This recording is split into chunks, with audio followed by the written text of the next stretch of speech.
بسم اللہ الرحمن الرحیم۔ ہم اپنے تمام ویورز کو ان کے اپنے چینل میں خوش آمدید کہتے ہیں۔ اگر آپ نے ابھی تک ہمارے چینل کو سبسکرائب نہیں کیا تو برائے مہربانی ہمارے چینل کو سبسکرائب کیجئے۔ آج ہم آپ کو تربوز کے چند فوائد بتانے لگے ہیں۔ ناظرین، گرمیوں کے موسم میں تربوز کسی نعمت سے کم نہیں۔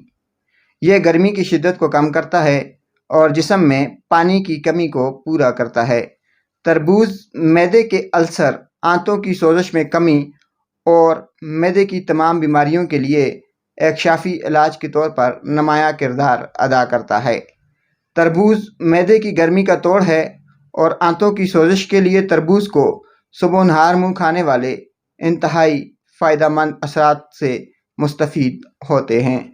ناظرین، معدے کے کینسر سے بچنے میں تربوز ایک اہم مددگار ہے اور جسم میں جمع شدہ فاسد اجزاء کو باہر نکالنے کے لیے تربوز بہترین کام کرتا ہے۔ شکریہ۔